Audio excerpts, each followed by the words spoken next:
Today's conversation is entitled Reunification Camps Exposed. It examines an emerging cottage industry spawned by the theory of parental alienation that is feeding off family court cases. It is responsible for a proliferation of a largely unregulated business opportunity across the globe. Unproven 4-day reunification intensive treatments known as reunification camps are being delivered in hotel rooms and private homes. These costly programs position to family courts as a mechanism to reunify children with their so-called alienated parents. They're heavily marketed into the family court system. For this conversation, we will bring together two seasoned attorneys, one of whom is a retired family court judge, and they are matched with a leading investigator researcher and three very brave survivors. Two of the survivors were ordered into a camp as children with their alleged abuser. The third survivor is a protective parent whose 4 children, under the threat of her going to jail, were abruptly removed from her care. Our moderator for the session is Paul Griffin. Mr. Griffin graduated with a Juris Doctorate degree from the Georgetown University Law Center. He has been a litigator for over 25 years and has vast experience trying cases in state and federal courts. He has successfully litigated and consulted on over 100 cases involving allegations of domestic violence and child physical and sexual abuse. In October of 2016, Mr. Griffin was appointed by Maryland Governor Lawrence J. Hogan to serve as a member of the workshop to study child custody court proceedings involving child abuse and domestic violence. The work group succeeding in persuading the Maryland legislature to enact a law requiring family law judges to be trained in various aspects of child abuse, domestic violence, and trauma. Prior to being appointed to his current position of legal director, Mr. Griffin was a member of the board of directors of Child Justice for 3.5 years. In 2008, Mr. Griffin was a recipient of the Friend of Children Award from Child Justice's predecessor organization, Justice for Children, and the 2015 recipient of Child Justice's Heroes of Child Justice Award. Our panel tonight will consist of Jean Mercer. Dr. Jean Mercer is a developmental psychologist who has for the past 25 years been studying potentially harmful psychosocial treatments for children and adolescents. She became interested in reunification therapies about 10 years ago and has written a number of articles on this topic in professional journals. She's presently working on a book of narratives of children and parents about whom parental alienation has been alleged. She's been described as a debunker. Thank you. With us, we also have the Honorable Deanne M. Salcido, a retired San Diego Superior Court judge. She served in family court and criminal court from 2002 through 2010. In 2010, after discovering a chronic pattern of Superior Court judges placing politics over citizen safety, Judge Salcido became a whistleblower by exposing judges who knowingly ignored mandatory laws on domestic violence cases.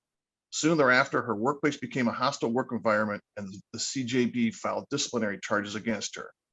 Rather than fight to keep a job she had grown disenchanted with, she chose to resign and preserve her right to practice law.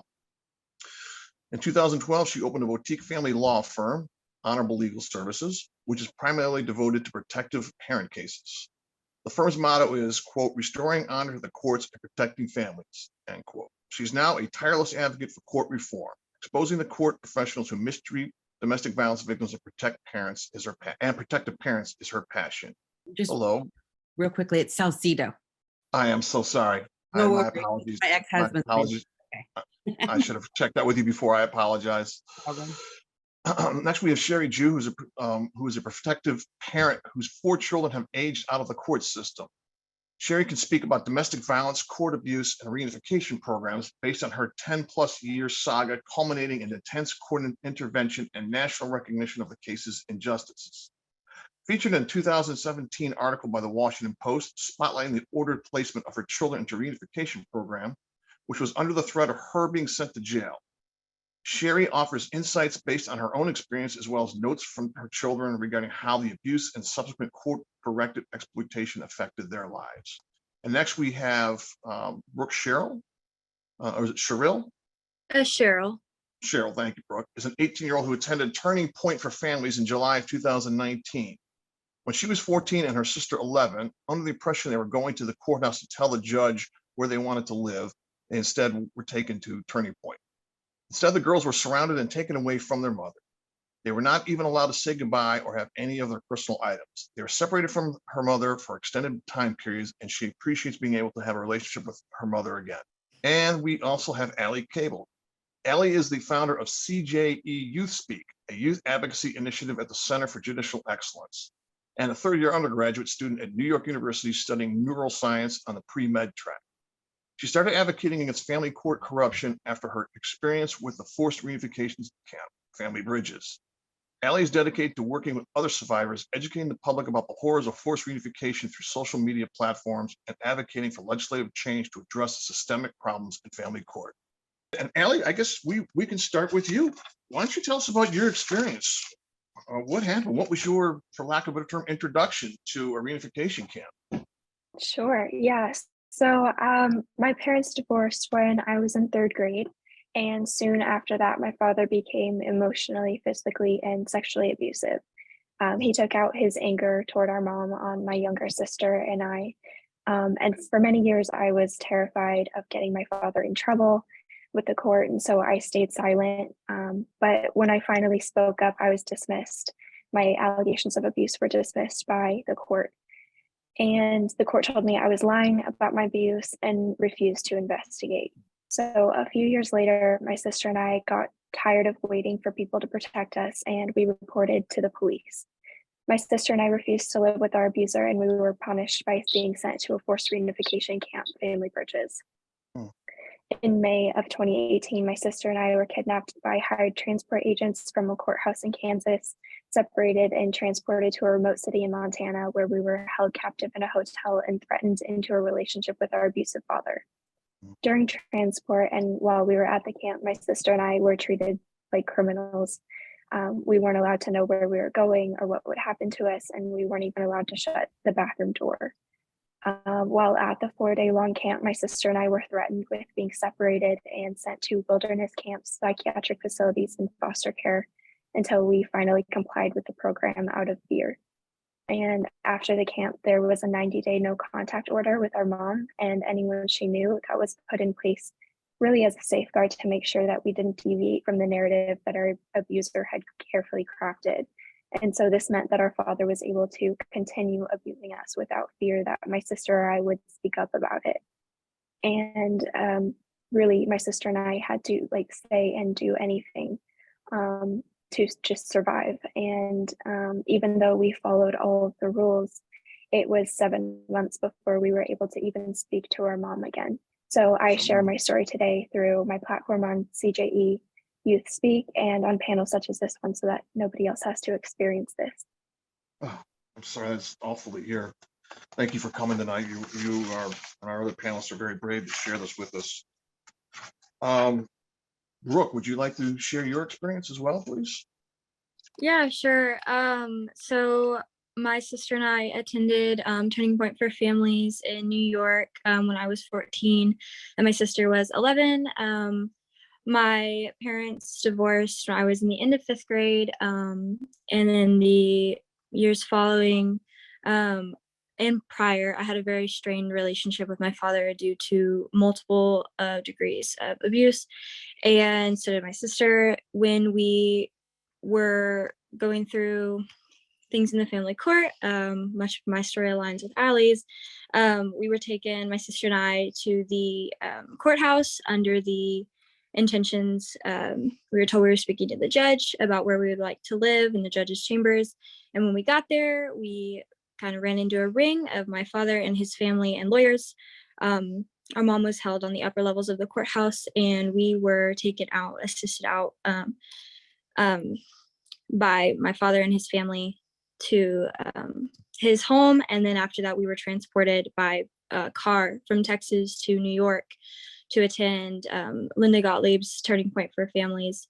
We were there for 4 days, and for the first 4 hours of our sessions, we would sit in what my sister and I believed to be, or what I believe to be, Linda's home in New York, and we were filmed in her living room for 4 hours of this intensive therapy with our father and 2 of her colleagues, as well as another woman who lived in the home, I believe. She wasn't a colleague. And then we would go to activities after where they would take pictures of us. So we were told to pose and look happy, all while we were forced to go through this forced reunification with a man who was an abuser to us.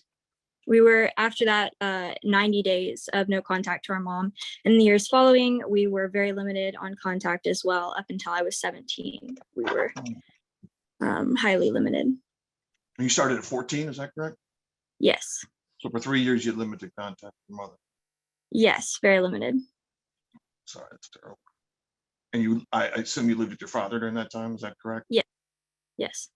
We had very limited visitation with our mother and also limited to phone calls and text messages. Well, thank you for coming this evening and sharing your story. We, again, very brave, and we appreciate what you're sharing with us. Sherry, you were a mother who went through this. Can you share your experience with everybody? Yes, and like Allie and Brooke, I agreed to this panel because of the many children that are continuing to be traumatized by reunification camps. And since my children have aged out and their experience with the reunification camp was around 10 years ago, I didn't expect to be re-traumatized by going through the documents preparing for this. But as I was preparing for this, I became nauseous and emotional. So I apologize tonight if I do become emotional or if I pause when answering as I sift through decades of emotional information. We left the abusive relationship in 2005 when my 4 children were all under the age of 10. And as we were driving away, the children asked that we please never return. A few months later, our court hearings began. One of the early court hearings was a custody hearing in which my daughter, I was issued an emergency hearing where I had to be in court 3 days later. My daughter was present at the time. She was 10 years old and she asked to speak to the judge. So the attorney and I agreed to go forward with that. In court, the judge became very angry that my daughter wanted to speak with him, that she knew anything about the proceedings, and warned us against allowing it. However, the attorney and I honored her decision and allowed her to go forward and speak to him in chambers. Based on her testimony, I did receive primary physical custody and the children's father received visitation rights. Afterwards, my daughter asked me why the judge didn't understand that they were being harmed by their father. She asked me what a Ferrari is because the judge told her that his daughter wants a Ferrari, but she'll probably receive a Ford. Noting that people don't always get what they want, did she understand? That statement made my daughter feel that her life was no more important than a car choice. At one point, the court issued a warrant for my arrest because I would not force my children into the reunification programs against health providers' advice. My ex made visitation very difficult, scary for the children. When I gently asked him to please make it easy and good for the children, he responded in a voice that I was very familiar with. If you don't come back and do exactly as I say, it will just get worse for the children. Do you hear me? It will just get worse for them. Do you hear me? At different points, my children, they never wanted to go to visitation. My one son, who was the most targeted, would hide the keys to the car. They were throwing up, vomiting, upset stomach. At one point, my then 6-year-old son said, if we have to go down again, would you wreck the van? And I said, but people die that way. And through tears, he said, yes, I know.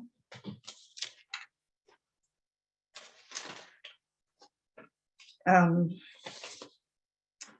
kind of leave it there at this point. Well, thank you. And we understand it's very painful, very painful. Dan Salcido, why are judges ordering this? Well, now that's a loaded question. From my experience, having been a judicial officer and now arguing before judges, a lot of them are improperly relying on recommendations from so-called experts. These would be paid custody evaluators and or paid minors counsel appointed by the court. The minors counsel claim to be experts and they tend to have experience to the newer judges. So a lot of new judges defer improperly and defer their decision-making abilities, if you will, to the minors counsel or to the experts, and almost tossing out their common sense, if you will. So it's a combination of new judges being those with, they get the least popular assignment. So that's family court. So new judges are the weakest, weakest or latest person to join the judiciary. They don't have the experience, and I've been there before. It's almost like you're in an upside down world. So if you had any questions about that, I can explain more what I mean, but that's the quick answer is too many judges are willing to just let the person who wrote a report make that call for them instead of using their common sense, in my opinion. Well, thank you. Thank you. We'll circle back to you on some of this. Dr. Jean Mercer, tell us, what's the science, if any, that supports the theory behind reunification camps? There is really no science about this. That is, there are a lot of published statements by proponents of the parental alienation view in which they claim that they have scientific evidence. But unfortunately, what they are putting forward as scientific evidence does not meet the standards of social or psychological science at all. There are guidelines about what you would have to do in order to say, accurately that your treatment method was safe and effective. And again, unfortunately, this group of people, the proponents of the parental alienation view, they have not followed those guidelines, but nevertheless, they simply are providing what I call proof by assertion. They say so, therefore it must be so. And regrettably, judges and many lawyers seem to be unable to assess these statements for what they are, possibly because they don't really know what the guidelines are for providing that kind of scientific evidence.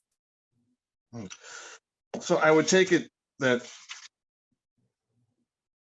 the efficacy of reunification therapy would probably not pass a Daubert challenge. And for those who don't understand, a Daubert challenge is an evidentiary challenge that science and other expert witnesses are supposed to be able to meet before they're allowed to testify. What's your thoughts on that, Jean? Well, in my opinion, no, it does not pass a Daubert challenge. But I have to say, Paul, there is a point on which I've been confused about the Daubert challenge, and maybe you can clarify that for us.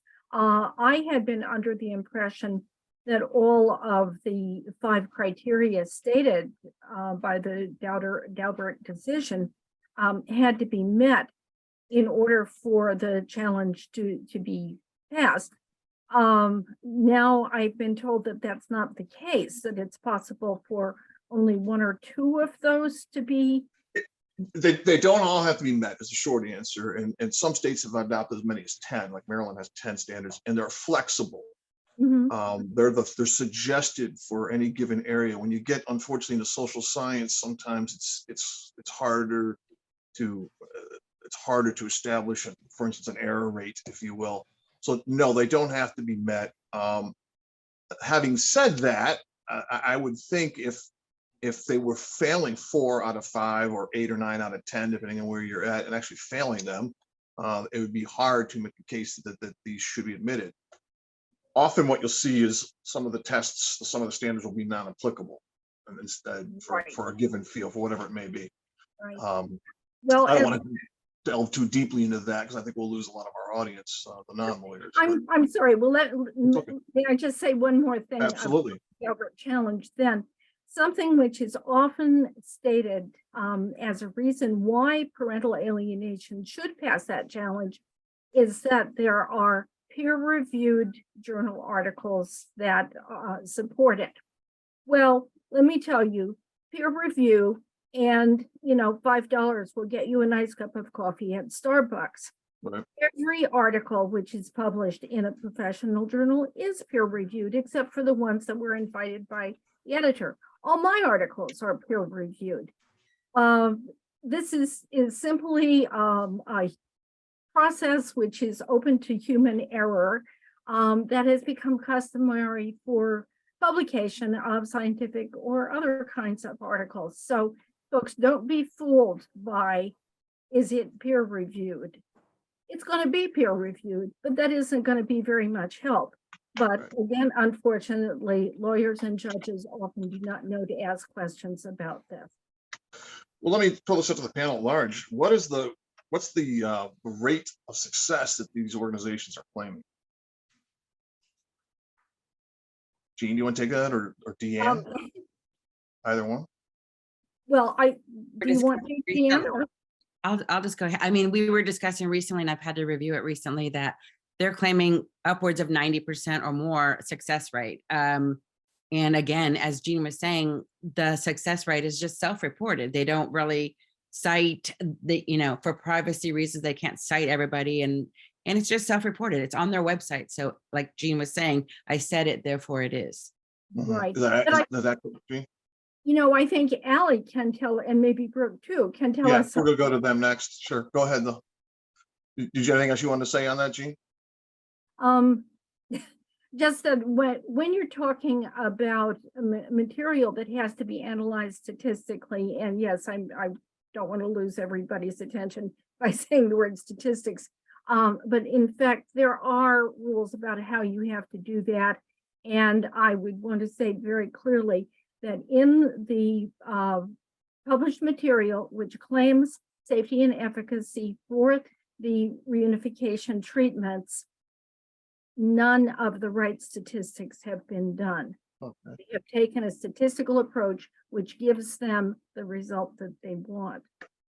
Before I turn to our survivors, what are they considering a success? Any idea how they define success?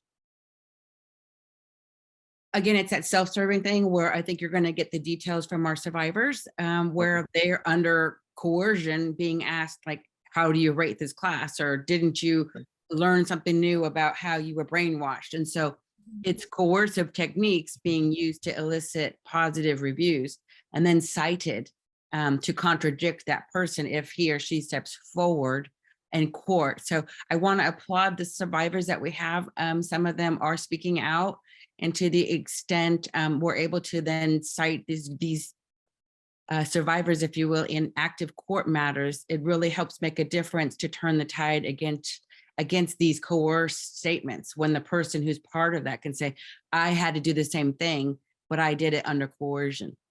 Okay, well, let's hear from Allie. What was it like for you? Did you have to fill out anything and say that this has all been wonderful, or tell us about that? Yes, exactly. At the end of the workshop, they handed out these feedback forms, and I mean, it's only one individual family at the program, right? And so it was just the four of us sitting there filling out, my sister and I filling out the feedback form, and the workshop leaders were walking around behind us.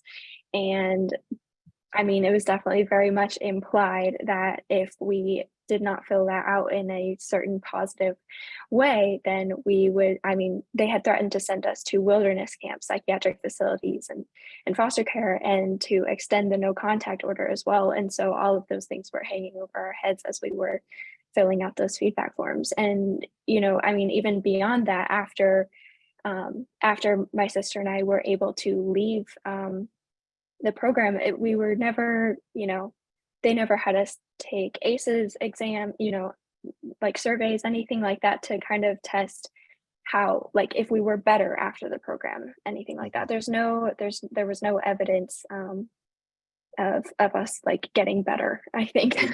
There's no baseline comparison. Is that right? Yes. Yeah. And of course, if there was nothing wrong with you to begin with, then the question arises, what would getting better possibly mean? Right, but even by their own standards, they weren't even able to establish a baseline because they're their own coercion. Is that accurate? Brooke, what was your experience like? So in my experience with the program I attended, we were not given physical forms, but we were sat in front of a camera during our sessions. And especially on the final day, we were basically asked to admit that our mother was an alienator and a parent who had intentionally weaponized us against our father. At the time, my sister and I, while we did not respond in a way that I guess angered them, we refused to say that because we felt that it wasn't true, of course. So we were heavily, I guess, pushed to admit that what they had told us we understood, and we had been properly educated on the person that our mother really was, which was their attempt through this camp, was to essentially tell us that, you know, she was not a good person. In the fallout of the camp, I would say that in my experience, if there had ever been a chance at my father and I rekindling some type of relationship, it perished with going to that camp. After being taken there and our father leading us through that against our mother and saying those things, saying bad things about us to our mother and taking us to people who were trying to tell us that our mother was a monster, is the way I took it. It ruined any further chance I had at a healthy relationship with my complete family again. What's your relationship like now with your father? I have no relationship with my father. So I'd like to ask Allie, what's your relationship like with your father? Yeah, I do not have a relationship with him. So even by the terms, by their own terms, I mean, it would be very hard to say this is successful. Would you two young ladies agree with that? Absolutely. Definitely, yeah. Okay. Sherry, as a mother, what were you required to fill out forms or make statements in order to see the kids? They tried to keep me from being involved at all. In one letter that we were able to subpoena, the counselors were messaging back and forth. And at one point they said, you know, well, if they had the warrant out for my arrest, that would make it easy. And that they would let the children know that there was a chance of seeing me, although there wouldn't be. So they admitted that. And none of my children have chosen to have a relationship with their father. So your kids no longer have a relationship with their father either? No. As soon as they turn 18 and they no longer have to go to visitation, they remove all connections.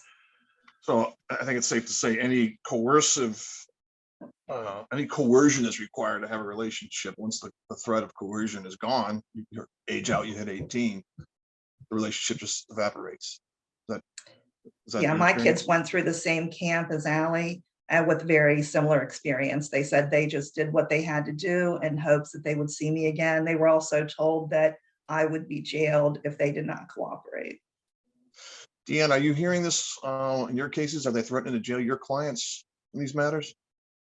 Worse, because Ellie's jail could potentially have an end date. Right now, they're threatening my clients that are experiencing this with the threat of they can't ever see their kids until they admit to basically sinning against their children, or admitting that they have somehow lied. And if they refuse to write a letter admitting these falsehoods, then they can't see their kids because they're not considered remorseful enough. So that's the problem here, is lies are being forced to be submitted by people in order to see their kids. And I imagine, I'm thinking as a lawyer, as you are, that if my client does this and writes these admissions, if you will, he or she then has to go later on and says, I lied, in effect, or I was coerced, which is different from lying. But the response from a good attorney on the other side is going to be, you lied. Were you lying then, or are you lying now? Absolutely going to be the response. So you can't be believed at all. So presently going through litigation where we are taking a stance, we'd rather win the battle in the long run. So we're not going to go along with the coercion and lie. And we have litigation pending for an order shortening time, trying to jump to the front of the court, waiting period for hearings. And luckily, we finally have a judge who appears to be receptive by all accounts. So stay tuned. Well, good luck to you on that. Jean, turning back to you, we talked about a little bit about parental alienation, and this is kind of what spurs this. Can you explain to us what parental alienation is? Well, I can explain the way that term is used. So this is giving a definition of how some people use those words. But I don't want anyone to think that by giving that definition, I am saying, oh, yes, this not only happens, it happens a lot. Okay, that's the issue. But when people who are proponents of what I call the parental alienation belief system, when they use the term parental alienation, they're describing not just something which is something inside a child. They're talking about a complex situation where several things are going on simultaneously. And this would be a situation in which a child is resisting or refusing contact with one of the parents. And there is evidence that the other parent, the preferred parent, has in some way encouraged or pushed this attitude on the part of the child. You notice I'm not using the word brainwashing because there is really no such thing as brainwashing, but that's really a legal term more than a mental health term, right, isn't it is. But we're talking about persuasion or encouragement of some type. So we have those pieces there, but we also have, at least, technically, according to the way they write this, that we do not have evidence of substantiated abuse of the child, or even some facets like domestic violence, which might not have been directed, directly at the child, but in fact can be considered to be adverse experiences for the child. So where the term parental alienation applies, you're going to have the child resists or refuses contact. You're going to have, it appears that, or there is evidence that the preferred parent has in some way brought this about. And you also have to have ruled out the possibility that the child has a really good reason for avoiding the one parent.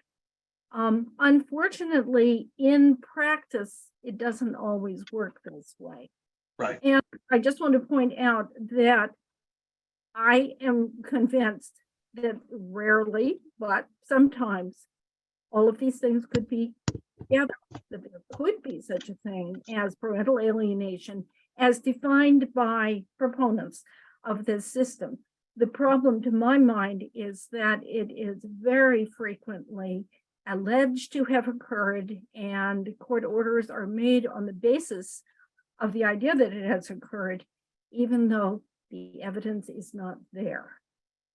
So this is the problem, not whether there is or is not, as a single isolated incident, a case of parental alienation, but the fact that, as you said early on, Paul, this has become a cottage industry that takes these claims and works them through the court system in a way which provides leverage for parents who may be abusive or may simply be, have enough money to push this and get things the way they want them. Deanne, Jean said earlier in her explanation that there's supposed to be evidence that there was, for lack of a better term, alienating behaviors done by the so-called preferred parent. What's your experience in court of that? What evidence is actually brought forward to show this parent, so-called preferred parent, did this with the children, therefore it's leading to this alienation?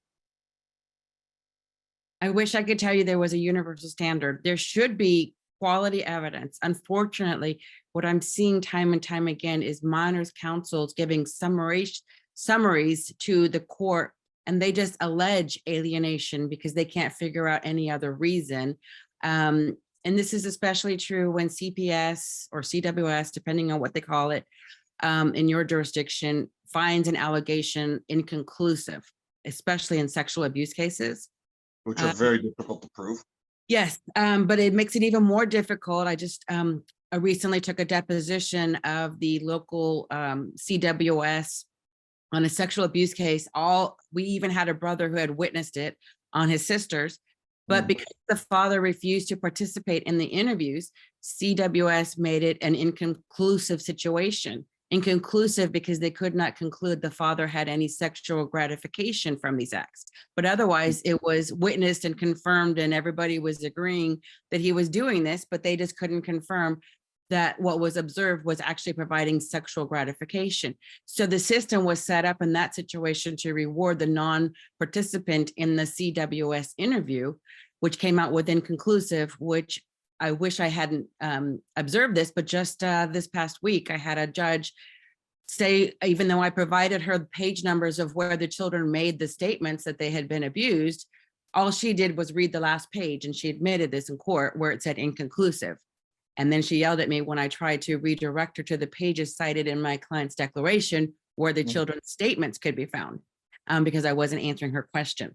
So there's evidence, and then there's what people want to hear and receive, and there's the overcrowded courts. And so there's people who don't know how to present evidence because they're parents, they're not lawyers. And then there's judges who find it easier to believe that a protective parent is making this up than to believe in their mind that a parent would actually be so abusive towards a child. So I'm sorry, go ahead.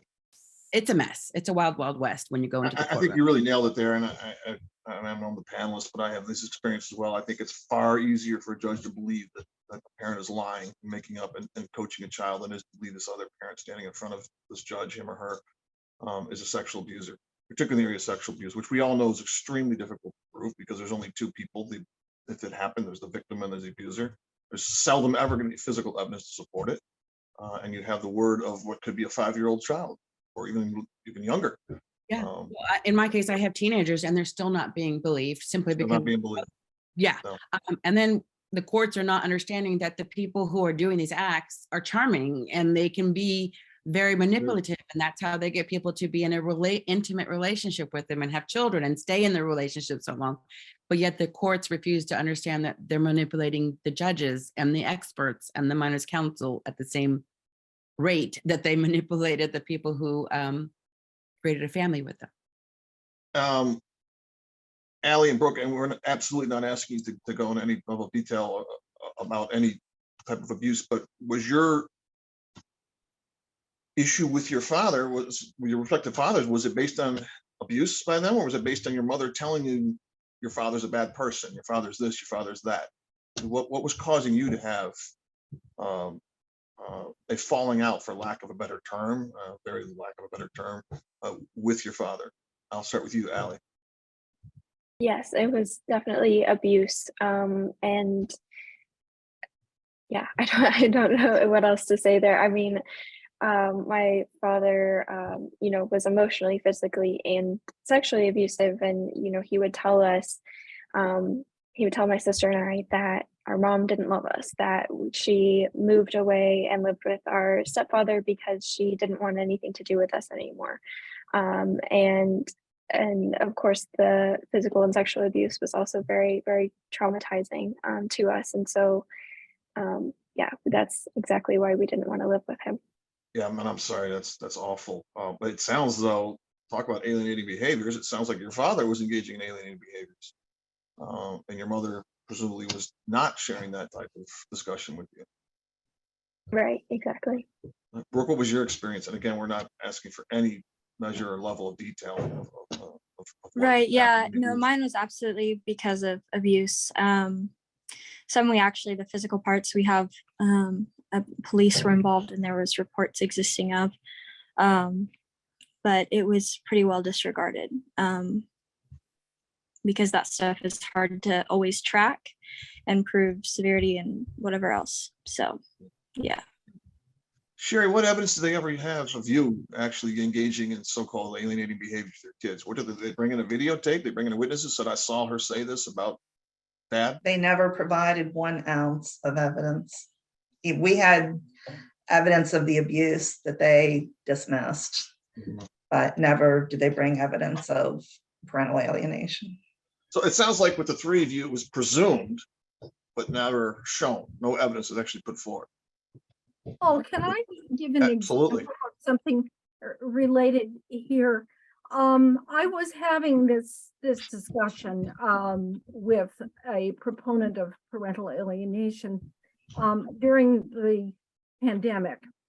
And I asked him to give me examples of things that someone might do that he would interpret as alienating behaviors. You know, what was he actually counting here as he presented a case as being one of parental alienation? And he said, well, here is something that just happened in one case.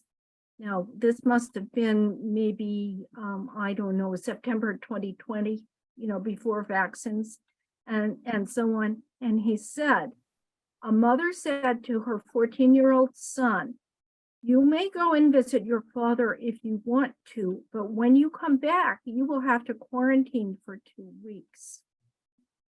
That's it. That's what she said. That was an alienating behavior. There was no context whatsoever. The fact that everybody was quarantining for 2 weeks if they went out of the home. There was no discussion of whether there was another child with a physical disability who should not be exposed to the virus. There was no question of whether there was an elderly grandmother living in the home or anything else. It was simply that this statement, which must have been made by thousands of people at that particular time, that this was an alienating behavior, and he was about to testify that that child had been alienated by his mother. Yeah, you know, it's interesting because, as I said earlier, let's talk about child sexual abuse, particularly of younger children who may not be able to testify because they're too young. You know, often we'll have their statements that are made to other professionals. Either they're made in child protective services, forensic interview, they're made to medical professionals who examine them. They're made to the parents, which is obviously hearsay, and made to teachers or what have you, again, hearsay. But we'll have these statements, out of court statements from the child. We'll have no physical evidence, but we'll have behaviors that are consistent with child sexual abuse. We'll have PTSD, perhaps, over sexualization of a young child, other things that could be consistent with child sexual abuse. Seldom ever is that enough for a judge. I can't think of a case where that would be enough to make a finding of child sexual abuse. I've had them rule that is evidence of trauma that may probably have happened at the hands of that parent, but never go so far as to say child sexual abuse. Yet when you have so-called alienated child and no evidence was put forward, just like there's no evidence put forward that this parent sexually abused a child, there's no evidence put forward this other parent alienated this child, said anything. They'll take that child's attitudes and behaviors as sufficient evidence of alienation. They will give every benefit of the doubt, it seems, is my experience. Deanne, does that comport with your experience as well in court? Yes, that the judges say that the fact that they don't want to go, or that you have to drag them out of the car, or they won't attend reunification sessions, they misunderstand that, and they misinterpret that as evidence of alienation as opposed to self-preservation. So again, that's what I talk about, common sense. Family court is the only place where people can be forced to reunite with their abusers. And Yes. we need to bring this to our legislators' attention and keep making efforts in that regard. Well, I mean, and also, you know, some of the so-called cure that we seem to have that's being described, you know, the two former children, the young ladies with us today, said they were separated from their mother for an extended period of time. Sherry, I think you're separated from your children for an extended period of time. I mean, isn't that over a year before alienation? we had contact? Isn't that alienation? I mean, isn't that what they're trying to cure, but they're actually doing the same thing? Someone correct me if I'm wrong. Is that what, do you feel that you were alienated from your children during that period? Maybe not emotionally. They tried to. Yeah, and not only did they separate us, but, you know, they told my children that that they were supposed to see that I was wrong. yeah, pointed out things as to why they should not feel close to me, but they should feel close to their father who was abusing them. You know, Paul, I think a point that's related to what you're saying is that when you look at the arguments given by PA, parental alienation proponents, they often say it's really necessary for children to have contact with both parents. They have to have relationships with both parents, otherwise they cannot develop normally. But when push comes to shove here, one of those parents is not included and everything is done that will make that person stay excluded for as long as possible. I had an email today from someone who's 4.5 years from the last time that she saw her children.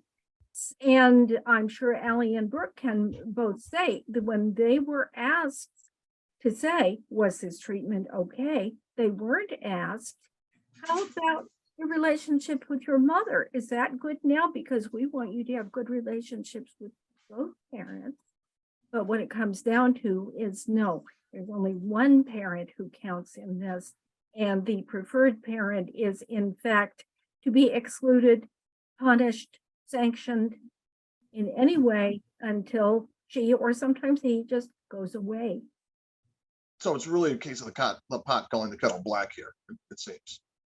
Let me ask you, Brooke, did you, I think we know the answer, but let's hear you. I don't want to put words in your mouth. Did you feel you had an ongoing relationship with your mother for an extended period of time once you started in the reunification camp? Yeah, so I guess after going through this, I've speculated a lot about the intentions of the camp and kind of wondered why and the impact it had on me. And I think that what I would say, in my opinion, is that it was an attempt to emotionally orphan me from my mother and force me into accepting, as a child that was in need of an emotional relationship with a parent, to forcefully reattach me to somebody who I had rightfully avoided by emotionally isolating me from the main parental support that I had in my life that I felt was safe. And so following that, and even now, so to give a little background, I didn't wait to age out. At the age of 17, I decided to forcefully break away from my father, and my sister and I were, my sister and I were forcefully removed from our schools by police officers. Our father had filed to physically collect us, and they were willing to walk me out of my school. They didn't have to, but they told me they were willing to walk me out of my school in handcuffs. And so once we finally did get away, we lived isolated from both of our parents for 3 months. My sister and I separate, were assigned families to live with for 3 months. When we finally got back to our mother and we were, able to start rebuilding that relationship, it's only been maybe 8 months now, and it's been a really rocky road.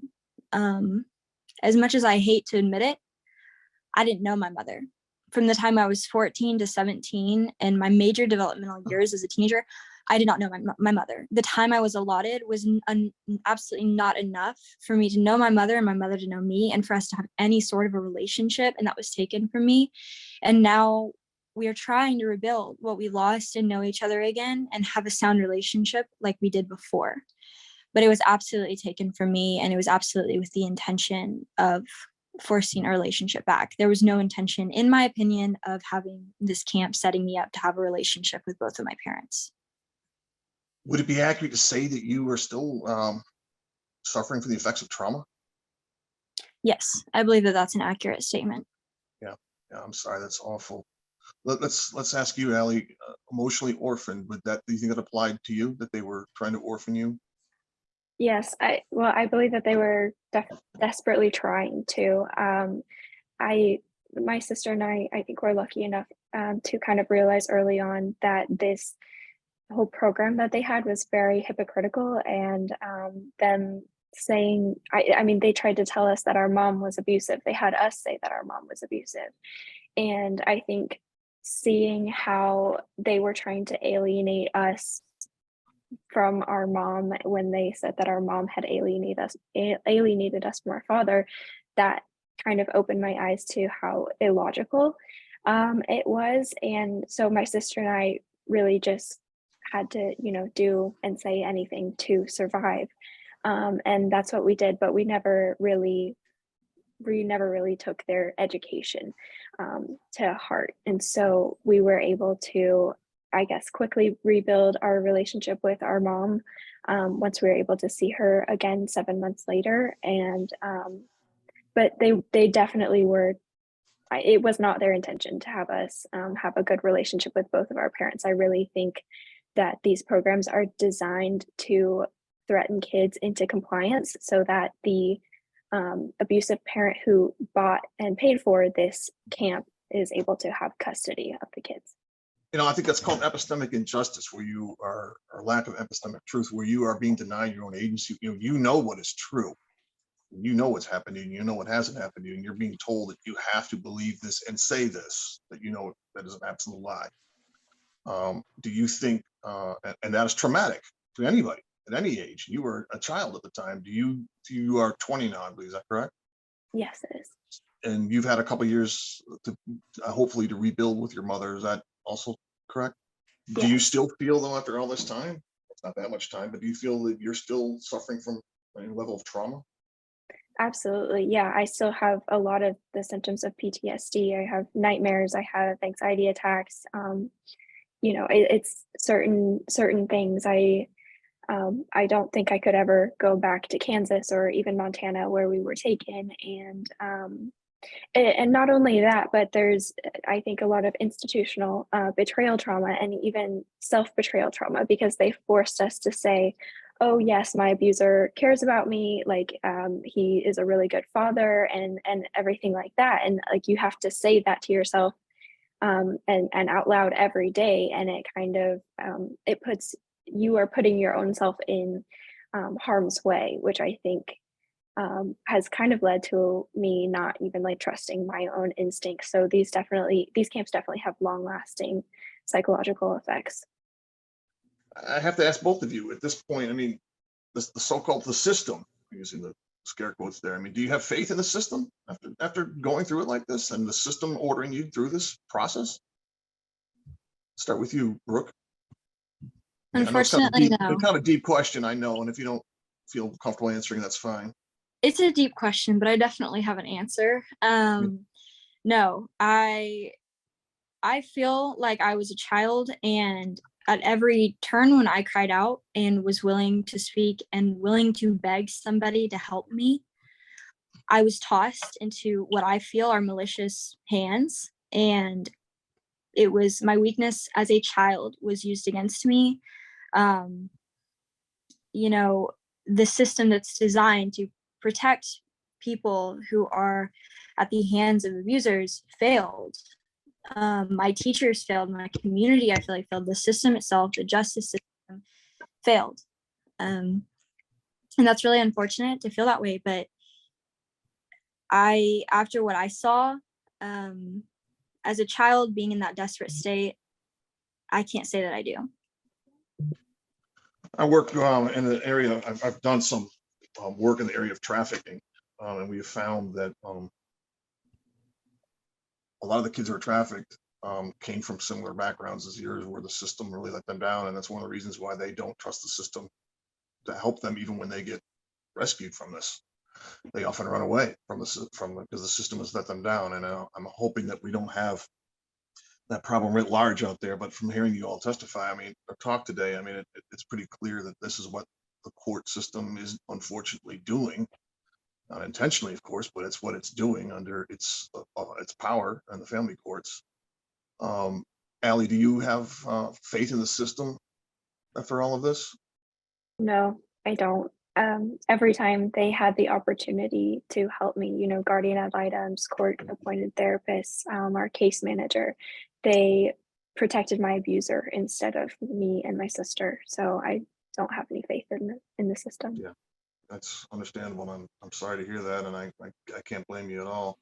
Sherry, what's your about Sure. my point of view from having been on the bench and what I noticed? How my eyes got open was I was first assigned to a more affluent judicial district where I was overseeing family court cases. My second year, I was transferred to a less affluent area in San Diego County.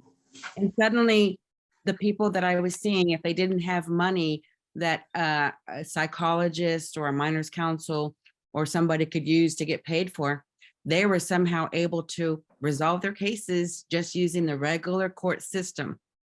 No third parties needed to get involved with a $15,000 custody evaluation, a $15,000 reunification program, minors counsel costing, $10,000. So in an ironic way, those families that had less financial means escaped trauma from the family court because they had no financial resources for third parties to exploit. That's awful. You bring up a point I wanted to segue to. How much does this process cost? How much does it cost to send someone for a 4-day camp and follow up and everything else? What are they charging? What are you seeing, Deanne? The numbers that I was citing, it's not even including, in one situation, I have a client who had an attorney, not me, who was charging her $600 an hour and didn't even point out to her that these camps are damaging. Instead, she just said, I want to use a different camp. So it's obscene. It's an industry that I had my eyes open as a judge when I realized somehow families of lesser means are able to make it through and come to conclusion without these high paid experts. And too many psychologists are now making their living off of being court appointed custody evaluators, and they don't treat patients anymore. All they're doing is, and they're making more per hour than the lawyers on the case, believe it or not. We're seeing that too. We're seeing ridiculous amounts of money. Yes. So, and they call in to their depositions from their second home in Hawaii. So there's something wrong here. They need prep time for the deposition that's going to cost you $10,000 or $15,000 of prep time, not even the deposition. We were seeing that where I'm at.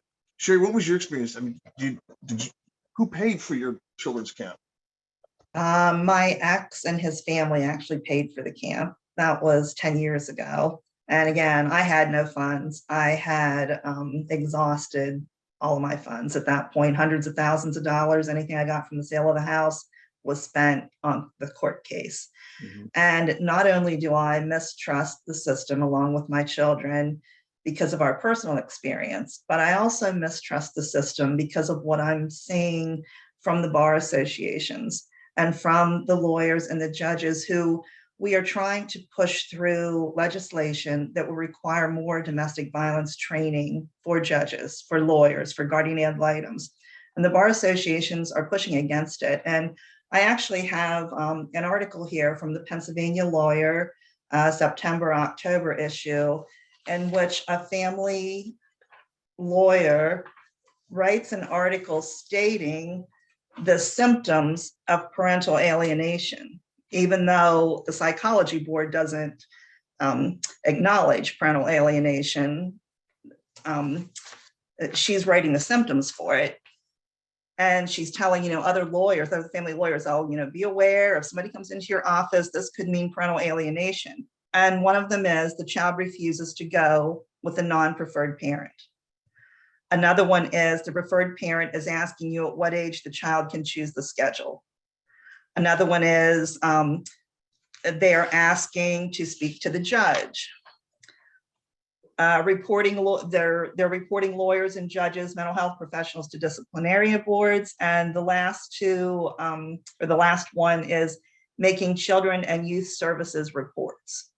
So all of these things would happen in abuse cases. If a child is being abused, yes, there's going to be reports made to children and youth services, but she's turning this around and saying, this is a sign of parental alienation. And this just keeps getting repeated. I see these ideas being pushed through bar associations and them fighting against training on domestic violence.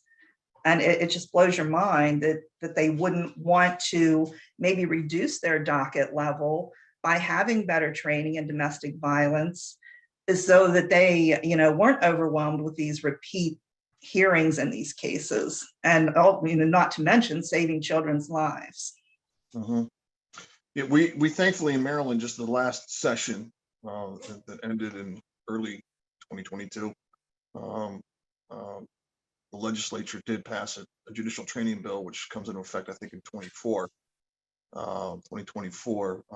which requires judges that hear family law cases with allegations of domestic violence or child abuse to have a certain level of training, 20 hours of training on topics of child abuse, domestic violence, child sexual abuse, and trauma, etc. And it was a push. It was a struggle. We had some of the same opponents you're talking about push back. You would think that this would have been a no-brainer, that people should have this training. We looked into it. People who have dog grooming licenses have more training than the courts require of judges to have in this specific area. We felt that it was worthy of dog grooming hours for our judges to have that. We just asked for them to come up to that level, and we had a great deal of pushback. So I understand what you're saying. Gene, what's your understanding of what some of the costs? I mean, you've studied some of these different organizations. What are they charging for this process? Well, what I've been hearing is that for the 4-day intervention, what people are calling the camp, the price has been about $20,000. Now, in addition to that, there would be the fees for the youth transport service workers for, whatever transportation was required to get the child to the place. Because these things are done in usually hotels or motels rather than private houses, and because the child and the parent sleep there, they're going to have the cost of their lodging, meals, et cetera, et cetera, et cetera. Then in addition to that, they have a so-called aftercare program, which must be done with what they call aftercare professionals, all nicely, capitalized, as if capitalizing those words makes that a real job that anybody can understand or define. So this means that the preferred parent is going to have to repeatedly attend sessions with somebody, a therapist who is approved by whoever is running the particular reunification program that was used. And this is going to be, once or twice a week, indefinitely, until that person is declared by the aftercare professional to be sufficiently remorseful and to have written a letter in which they groveled enough to show that they are really very sorry and they will never do it again, and that they know that they were very, very bad. And for a lot of people who didn't do anything to begin with, it's going to take a long, long time before this is accomplished. And they are going to be paying, depending on the kind of therapist they go to, $100, $200, $300 an hour for weeks, months, maybe even years before this is all done. So it's often the so-called preferred parent that's paying the freight on this? Yes, they may So be. you're talking tens of thousands, hundreds of thousands of dollars, maybe even when it's all said. Right. Yeah. It can well be. And they sell their houses, they go into debt, they'll do anything to try to get back in contact with their children. Yeah. And they don't see any way to do this except to just comply with the program. Whereas I think you had implied earlier, Paul, or maybe it was Deanne who said this, that the people who speak up right away and say they're not doing that are probably in a better position than the ones who think that they can comply their way through it. Yeah, they will just, wring the person out until there's no juice left. And then the child turns 18 and then it's done. We have cases where parent is criminally convicted, like by beyond a reasonable doubt standard, of child sexual abuse, sometimes of the actual children in the custody case. And we've never had a court require them to say, I'm sorry, or write a letter, and they get visitation, supervised usually, not always. on supervision under ridiculous terms, which is more than Sherry had and more than Allie and Brooke had with their respective mothers. Mhm. An actual criminal conviction of child sexual abuse was treated less severely than this so-called alienation. But sorry, go ahead. I was just going to say, when you realize that a person can be said to be an alienator simply for not being a sufficiently friendly parent Mm-hmm. and not encouraging the children sufficiently.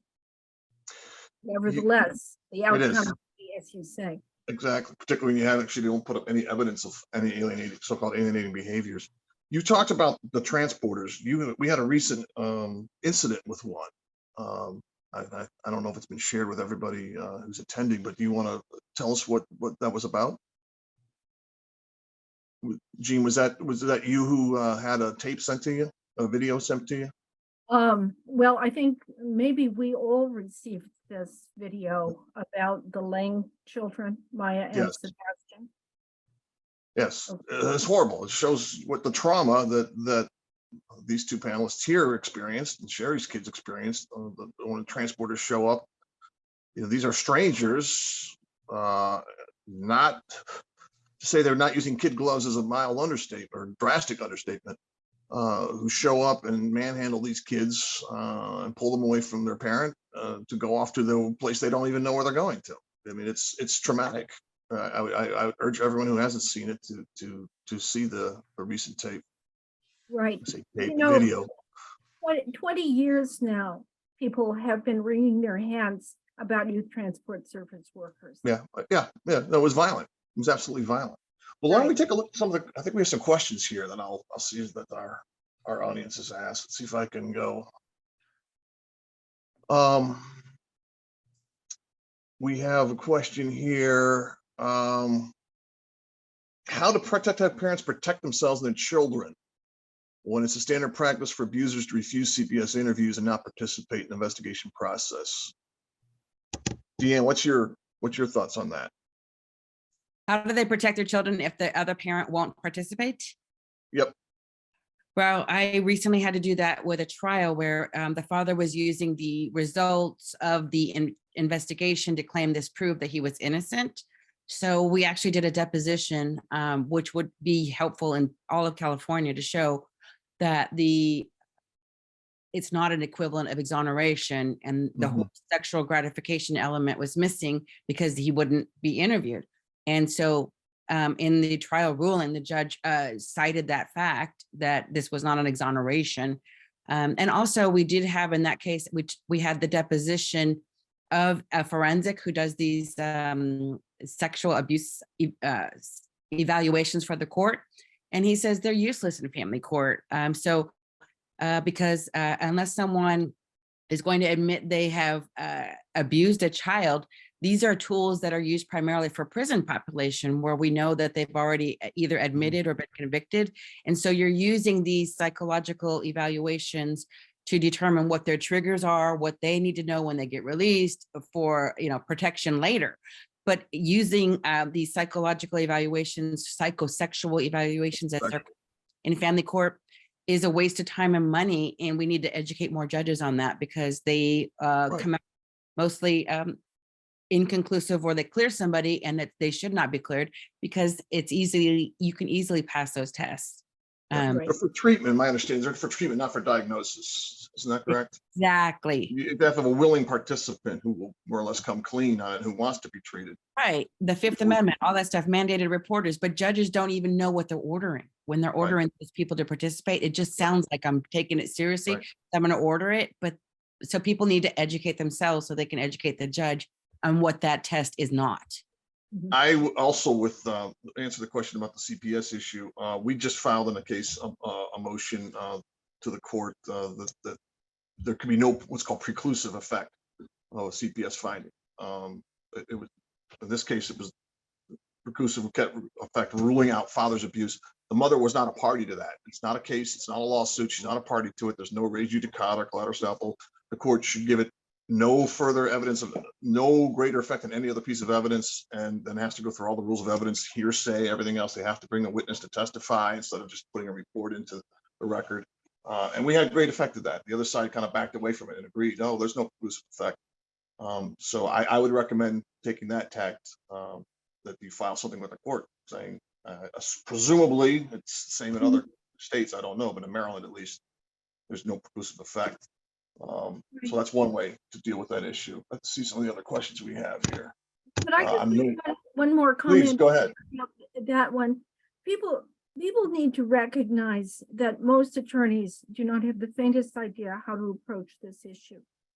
And they need guidance, and they need stuff to read, and they need people to talk to.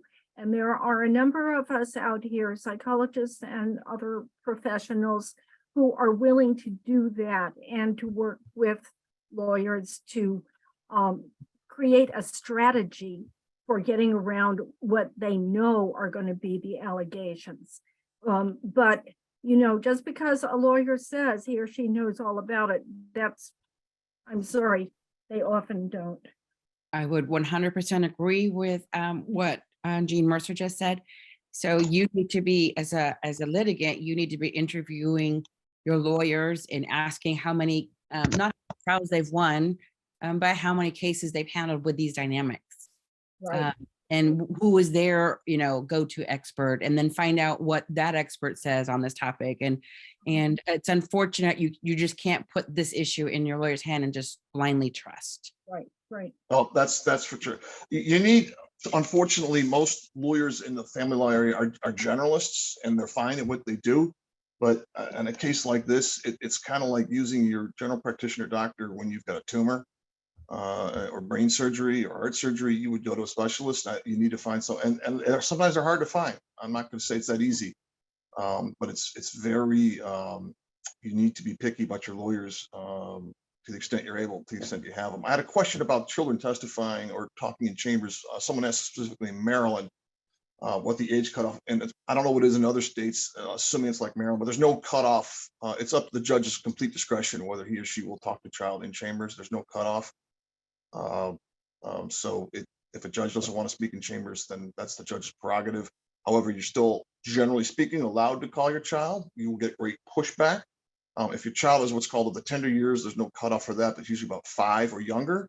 The judge will make a determination whether the child is an able witness, and to do that, the judge is supposed to take the child in chambers, speak to the child, and make a determination simply about the child's ability to testify. So in other words, the judge is going to take the kid in the chambers to determine whether the kid can testify. The judge might as well take the kid in chambers and talk to the child about the merits of the case, is the position we would take in court. I don't know about other states, but if you have a child older than 5, or 6, or 7, at least, you very well may want to put the child on the stand. It's a tough call. The child may not want to do it. I would not push a child to do it. If the child doesn't want. A lot of kids do want to testify. You will get some pushback from the court, but in Maryland, it's your right to do it.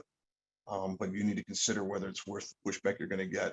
Maybe that would be the way to convince the judge you're serious, and it'd be better if the judge would talk to the child in chambers. Sometimes they will, but again, it's their discretion.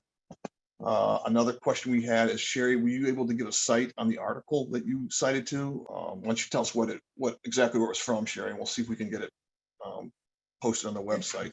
It's from the Pennsylvania Lawyer, September-October 2022 issue, volume 44, issue 5.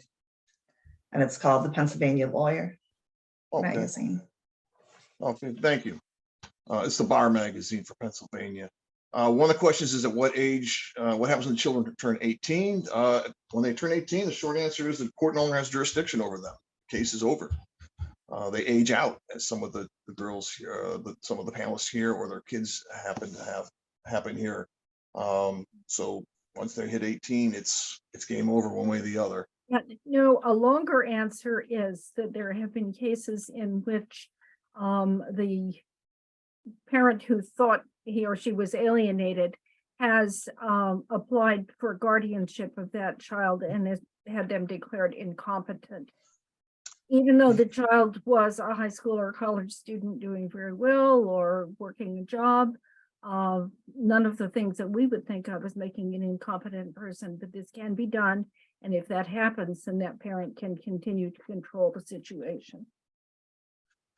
That's correct. Again, in Maryland, and I don't know in other states, in Maryland, a child at 16 can petition the court for their for whom they want to, with whom they want to live, whom they want to have custody over them. The court doesn't have to do it, but they're allowed to have their own lawyer. They can hire a lawyer. The practical matter is one of the parents hires a lawyer, the parent that is, I'll use the phrase, aligned with the child, for whom the child wants to live. And we do see that happening, and it's their legal right. I am surprised when I see cases where a child does not want to be with one of the parents when they're 16 or 17 and the court still makes them, because most of the time, not always, most of the time when they get that age, judges do tend to back off some and say, I'm not going to force a kid to go see a parent they don't want to see when they're 16 or 17. Not always. And I know we've had experiences where kids have been taken to these camps at 17, which is just, even more absurd. Someone asked, how do we educate judges about the difference between high conflict divorce versus domestic violence or coercive control? That is a great question. We have this problem ourselves. I have brought this up in front of courts when I see them check a box in Maryland that this is a high conflict case. I say this is not a high conflict case. This is a case of domestic violence.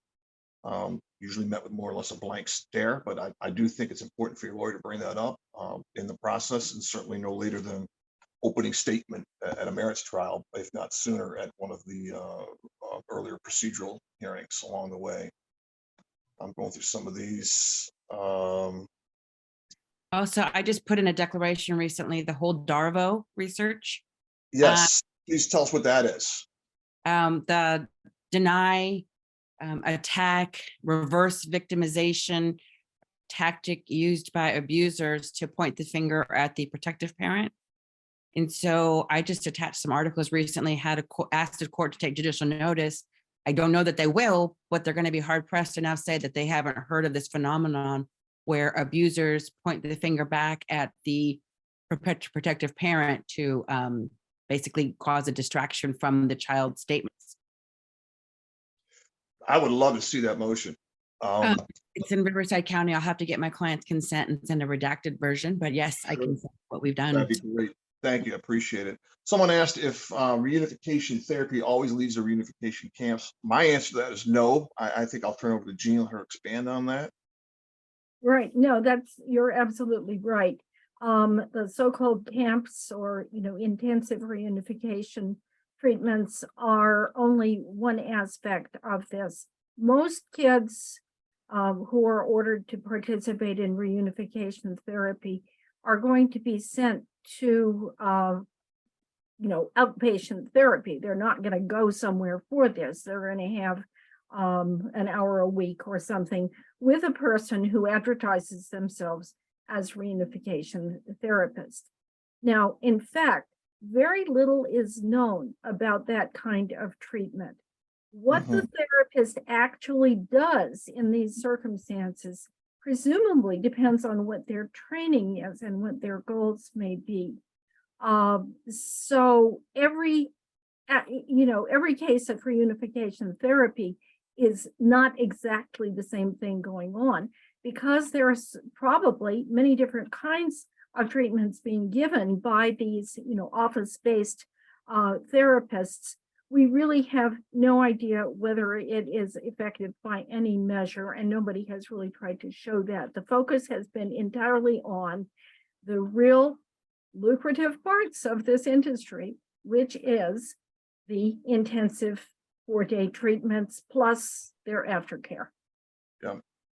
Speaking on the reunification therapist, we had some of that before my kids were sent to the camp. And that therapist, who was the one that then actually advised for the camp, he told, when my children were telling him, some of the problems with the visitation and why they didn't want to go. And he said, if you wanted visitation to work, it would work. It's up to you. It's your fault. You were locked out of the house when you were sick. He would always put it back onto them. It was their responsibility to make visitation work, even in the midst of the abuse. And their kids. So Yeah. it's their responsibility. No, that's unfortunate. I think I'm getting messages here that we need to wrap it up. Does anybody, before we do, does anyone have any final words they want to share? I want to thank all our panelists. Thank you. This has been wonderful. Thank you so much for coming. Thank you for our audience. Thank you for Sandy and the Family Court Awareness folks for setting this up. This has been wonderful. Thank you all for attending.